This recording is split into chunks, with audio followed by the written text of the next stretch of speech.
special event that we're all very excited about. I would first like to take a moment to thank Dr. Susan Collins and the Phronesis program for sponsoring this event. I also would like to thank Jody Kosigi, Libby Gracia, and Lucy Bonner for all their help throughout the planning. I would like to also thank our panelists for joining us today. We have Dr. Faber from The Hague, and our wonderful UH faculty joining us, Dr. Gunther, Dr. Alsalayo, Dr. Contractor, and Dr. Hallmark. For those of you who do not know me, my name is Safa, and I have the privilege of traveling with Dr. Faber to Srebrenica, along with my fellow honors classmates, Adrian, who's the proud UH alum, Christopher, and Diane. And we spent 2 incredible weeks in Srebrenica at a graduate conference where we spoke with survivors and politicians and artists about genocide and reconciliation. It was a really powerful experience for all of us because we had to confront these difficult issues where they happened, and the actual conferences were held on the UN compound in Phronesis. We returned home with a sense of duty to share our experiences and to raise awareness about the genocide that occurred in Srebrenica in 1995. I'd like to stress that what made the 2 weeks so special is that we got to connect with the Bosnian people. We stayed with the locals in Srebrenica, and we spoke with survivors who were brave enough to share their stories with us. And we witnessed both the suffering of the Bosnian people, and we were able to witness the devastation that it had on the area, but we were also able to see the beauty of the place, the warmth and strength of the Bosnian people, and really got a sense that life still remains there in a very unique and special way.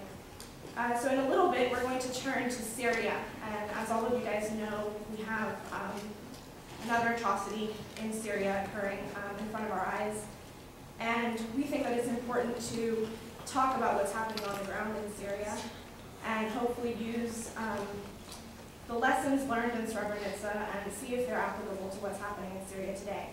So we would like to encourage the audience to, I hope you guys came with questions for our panelists, and really engage in this conversation.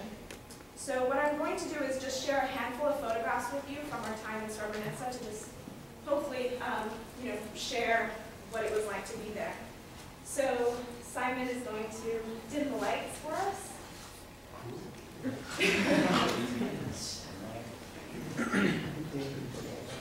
Alright, so this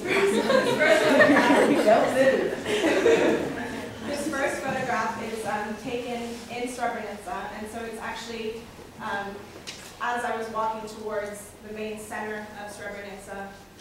So you can see that the devastation of the war is still very present in the streets when you walk around, and you can see the local mosque that we all became very, I don't know what the word was, but at 3 a.m. every morning we were waiting for it to pray. So this is actually a panoramic photo of the UN compound in Phronesis, and Phronesis is just outside of Srebrenica. And this was declared a safe area in 1993, and in 1995, 5,000 refugees were allowed on the compound by the Dutch-backed UN peacekeepers. So this photograph shows you where our conference sessions were held, and so they were actually held in the UN compound, which is a former battery factory, and very little has been done to it. It's very much been kept there in the same conditions that it was left in. So it was very powerful to engage with survivors who had been held there and hear their stories in that very same space.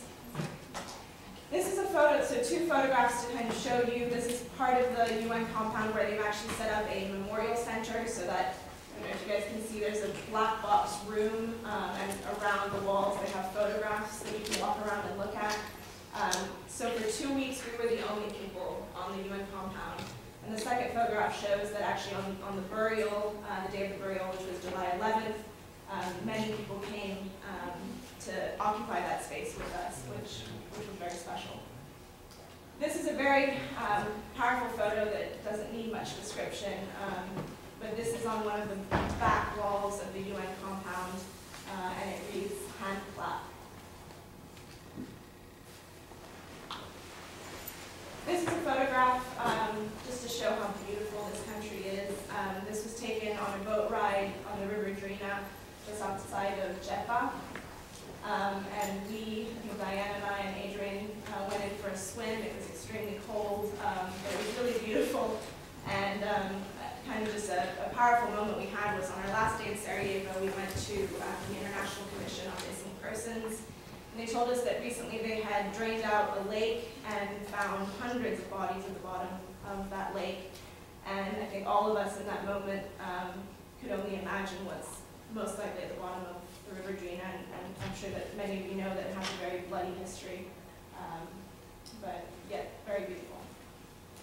This is a photograph taken at the Memorial Center in Podachari, and so these are just some of the names of the 8,000, some that are buried there, who were killed in 1995. This photograph was taken on day 1 of the Marsh Mira Peace March, which Diane and I attempted and completed successfully. It was a 110-kilometer march over the course of 3 days, where we retraced the steps of over 15,000 men and boys who attempted to flee the enclave in 1995. And so we started in Nizuk, which was free territory, and finished our march in Podachari. So this next photograph shows the very last leg of the march, and you can see in the far back the white tombs that are in the Podachari cemetery. This is a photograph taken on July 11th, which was the annual commemoration and burial for the 1995 Srebrenica genocide. They buried 520 newly identified victims on that day.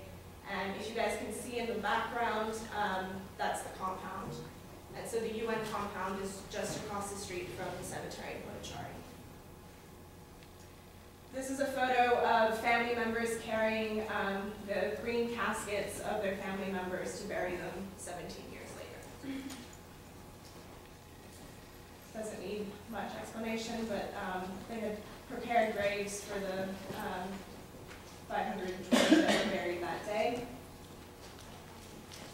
This just shows how family members were gathering around each specific grave site, and family members together would bury their loved ones.